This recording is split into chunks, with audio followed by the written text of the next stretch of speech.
Dalawang mga mata na kung iyong pakatititigan, hindi nakakahon sa apat na kardinal na direksyon. Kung saan sa paglipas ng panahon, ang teolohiya ay siya na ngayong minamasdan sa radikal na lenteng hinubog ng kasaysayan. Alam natin na taon-taon ang sinakulo ay isa lang yung istorya. Ito ay istorya ni Jesus. And we want our audience na magkaroon ng touch base sa kanilang karanasan, yung gospel o yung focus value or yung Christian values ng pinapalabas ng sinakulo. And we feel na yung 1945 ay karanasan ng Pilipino, karanasan ng Pilipinas, na minsan sa kasaysayan ng Pilipinas, naranasan natin yung pinakamadilim na bahagi ng ating kasaysayan. At gusto namin i-remind yun sa mga Pilipino na tayo ay dumanas doon, dumaan tayo sa ganung kadiliman. And we want to see or to shed light on that experience. At sa kanilang experience ngayon, kung bakit tayo malaya ngayon, kun bakit natin tinatamasa ang kalayaan ngayon at ang kaliwanagan. Dahil sa mga naranasan nating kadiliman noong unang panahon. At gusto nating lagyan ng liwanag to at koneksyon doon sa tinuturo sa atin ni Jesus na huwag tayong matakot, na huwag tayong mawala ng pag-asa. Lenteng tumatagos sa puso at kaluluwa na sumasalamin sa realidad ng buhay. Ako si Princess Castro at samahan niyo akong silipin ang ibang lente ng pananampalataya ng Katolikong Pilipino. Pananampalatayang hindi lamang mula sa puso, kundi pati na rin sa dedikasyon at matalinhagang isip. Pananampalatayang may sining.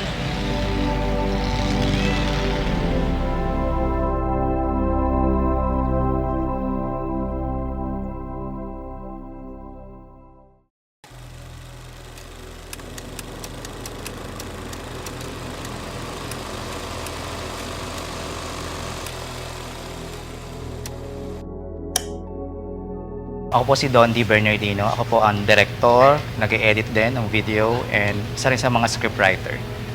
I'm Lea Desigan. I am the production manager of our Cenaculo 2025. Ako nga po pala si Nino Francisco at ang role ko po ay Jesus. I'm Sabel Devolder. Ako po yung naganap bilang si Maria po.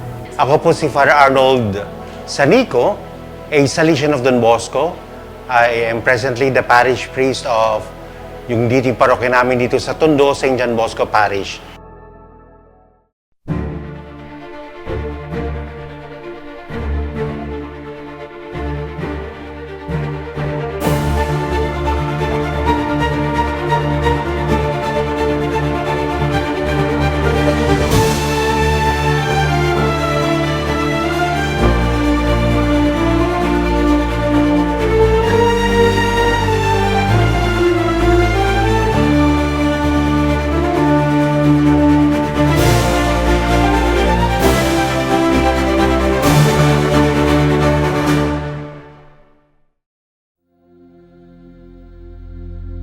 We choose the theme of 1945, yung World War II, to connect dun sa storya ni Jesus. Kasi we see the highlights ng mga important details na nangyari ng World War II na pwede nating ma-connect or ma-interplay dun sa biblical story or sa truth ng gospel. At nakita rin namin yung parallelism ng dalawang storya na kung saan dahil ang tema ng simbahan ay tungkol sa pag-asa, and ang World War II ay isa sa mga most devastating experience na pwedeng maranasan ng tao na pwede sila mawala ng pag-asa. So na-connect namin yung ganitong experience o karanasan dun sa kasaysayan din ni Jesus para ma-highlight yung tema ng pag-asa.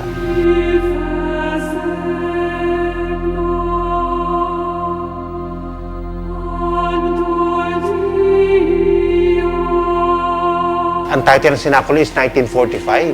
So parang, teka, Cenaculo ito, but 1945. So we look to the past. Ang 1945, ang gulo-gulo, total destruction in Manila, and even more past, sa passion and death of Jesus Christ, but everything ends up in hope. At ngayon, 2025, dito nakikita pa rin patuloy pa pala ang pag-aalaga ng Diyos sa atin na may pag-asa sa lahat.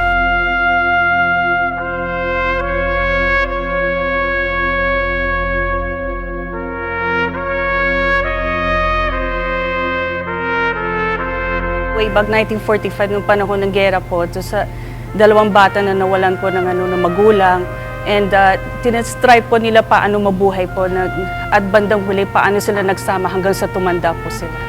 Tapos doon din po nag-relate na rin po yung similarities doon kila Jesus po at saka kay Maria po.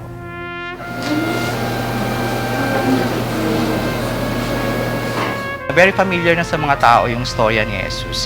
But gusto namin na maging fresh, maging iba yung atake at katanggap-tanggap sa mga mata ng tao yung kanilang napapanood. Dahil saturated na sila sa lahat ng content. Overload na sa informations kapag tayo ay nasa social media.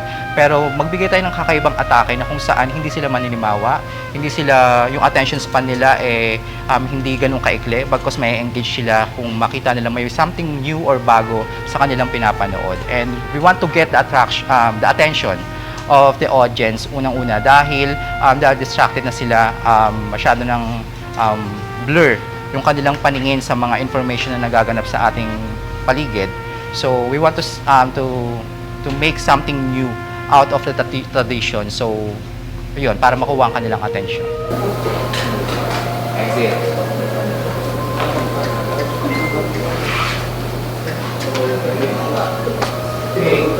Ang kahalagaan niyan is to make people immediately see kung paano nakaka-relate sa buhay natin yan. No?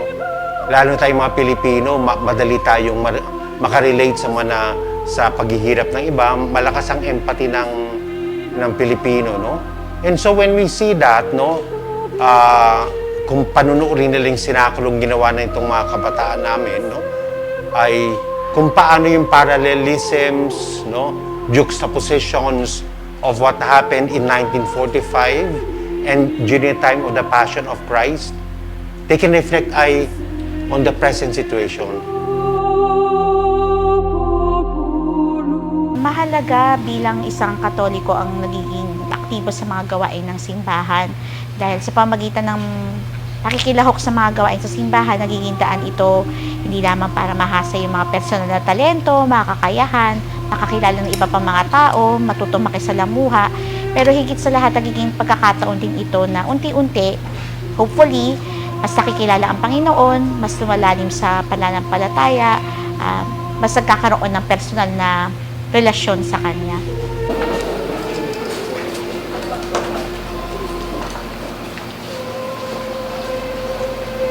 Ako po kasi, dati po rin po akong choir.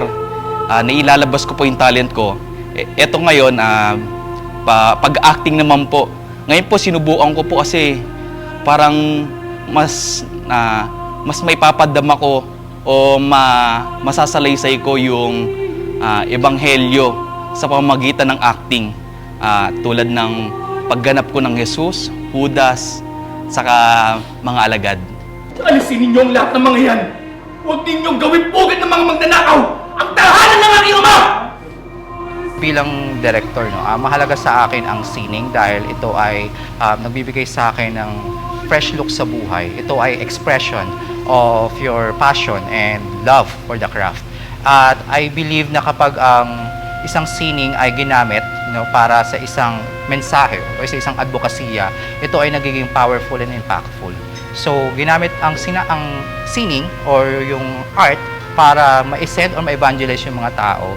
And dahil ang effectiveness ng isang theater or ng isang art ay napaka-epektibo, I really feel na magandang medium ang scening para ma-send yung message sa mga tao.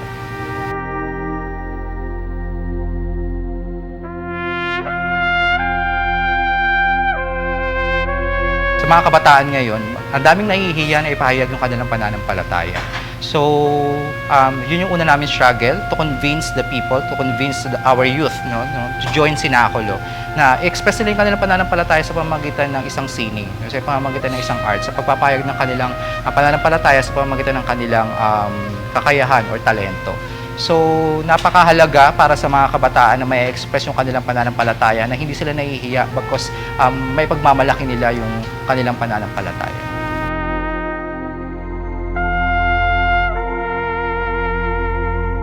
Usually, ang talagang madalas na nagiging challenge sa pagbuo ng ganitong production, syempre yung material or financial challenges kasi syempre although maliit lang naman na production to, pero nangangailangan din talaga siya ng pera, ng pondo para ma-execute yung mga kailangan kasi bibili ng mga materyales, ng mga equipment na kailangan, lalo na this lately, especially during the pandemic, nag-transition na kami from doing traditional stage play from film format ng Cenaculo. So, may iba ring pangailangan na matutugunan din through financial support. And thankfully, nakakahanap ang parokya ng mga tao na tumutulong at sumusuporta financially, nagkitiwala sa ganitong klase ng proyekto na nakakatulong para mapalapit ang mga tao sa Diyos. Also, then challenge din yung paghahanap, lalo na these days. Medyo challenging din maghanap ng mga tao, ng mga kabataan who will really commit themselves. Kasi syempre, may mga personal concerns din sila, mga nag-aaral, mga nagkatrabaho. And hindi naman din talaga maikakaila na demanding siya sa time. Although, every weekend lang kami nag-shoot. Pero syempre, yung weekend na yun na dapat ini-spend nila. They spend it resting or doing what they want to do by themselves. Pero, if you commit here, once they commit here in the Cenaculo, they really have to give up for the meantime yung mga personal concerns nila during weekends, yung pahinga nila during weekends, to spend it the whole time, Saturday and Sunday, to be part of the production, whether as cast or as part of the production team.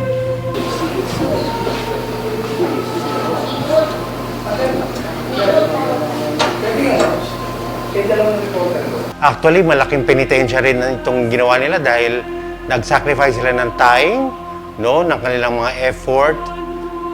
At talaga nakita natin ang dedication nila dito, no. Ang maganda dito is yung sakripisyo natin ay may patutunguhan, no. Ang gusto man talaga, actually, ang program ng simbahan is prayer, sacrifice, and works of charity. So, yung sakripisyo na pinahirapan mo lang ang sarili mo, hindi actually yan in line ng turo ng simbahan, no? Ang sakripisyong hiningi ng Diyos, in fact, mababasa rin natin sa scriptures, ay ang pagsunod, no? So, obedience is greater than sacrifice. So, kanilang sakripisyong ginagawa nila dito ay may patutunguhan. Yung sinacrifice rin time nila, sinacrifice rin efforts nila, is to produce something that is beautiful and something that will help others to reflect.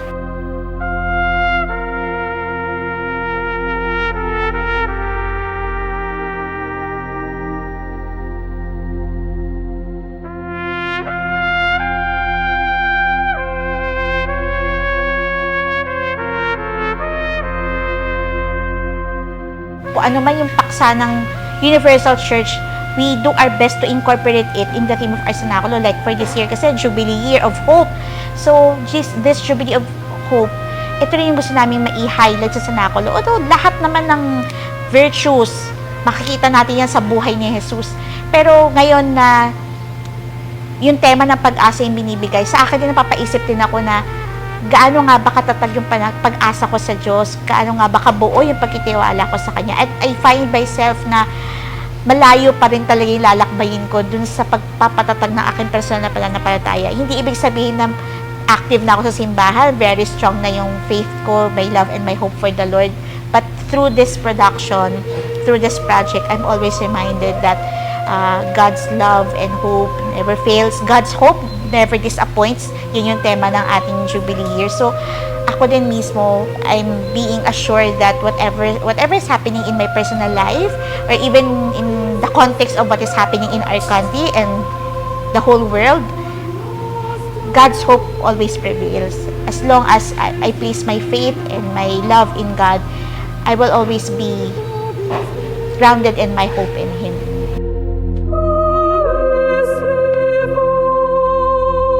Sa buhay ko po, binabago po ako ng pananampalataya at pananalig ko sa Panginoon. Dahil ako po ay bilang isang tao, may mga problema na dumaraan sa akin. Hindi lang po nakikita ng iba, pero mabigat po yung ibang nadadala ko. Pero sa tulong po ni Jesus at pananampalataya ko sa Kanya, alam ko lagi siyang nandiyan at tutulungan at gagabayan niya ako palagi.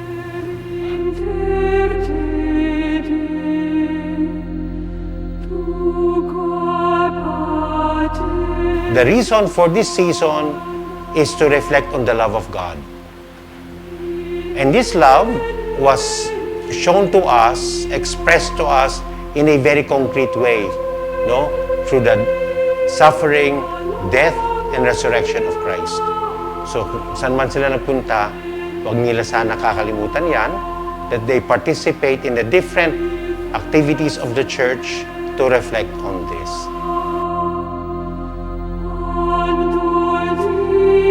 Sa history ng grupo nito, more on traditional stage play po. Pero ngayon po, dahil salamat sa social media at sa Facebook, marami pong advantages na po ng makakapag-reach out na po sa community po.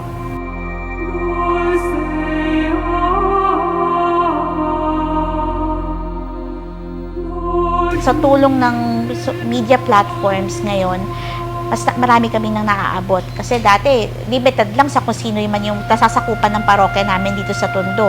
Pero ngayon, nag-venture kami into doing a full-length movie. Tapos ina-upload namin siya every Good Friday online. Through live stream, no, meron kami Facebook, meron kami YouTube channel. Marami ng tao na naaabot ng aming palabas na hindi na lamang mga taga-Tondo, kahit taga-ibang cities, ibang probinsya dito sa Pilipinas. May bangilan-gilan din na galing ibang bansa. Nakikita namin sa mga nagko-comment na sila ay naaabot ng palabas namin at natutulungan namin sila na mapaalalahanan ng pag-ibig ng Diyos sa kanilang buhay. At for us, malaking achievement yon, malaking bagay yon na may napapaalalahanan ng mga tao na magbalik loob sa Diyos, lalo na sa ganitong panahon ng Lent, ng Kwaresma.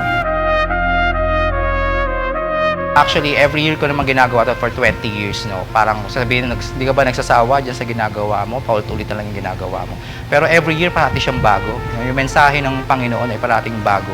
At hindi siya naluluma. At nag-iiba-iba rin ang perspektibo ng pagtingin mo sa mga gospels or sa mga storya ni Jesus, sa mga eksena. Dahil iba rin yung karanasan ng buhay, taon-taon. So, nire-relate ko yan kung ano yung status ko, kung ano yung current na karanasan ko sa buhay ko at nire-relate ko to kung ano man ang mensahe ng ating Panginoon. Iba-iba man tayo ng pamamaraan ng pagpapakita ng ating pananampalataya. Ngunit ang layunin at mensahe ay iisa. Iisa sa pag-ibig na pinagbuklod ng ating Panginoong may kapala. Muli ako si Princess Castro sa dokumentaryong pinamagatang Sining ng Pananampalataya.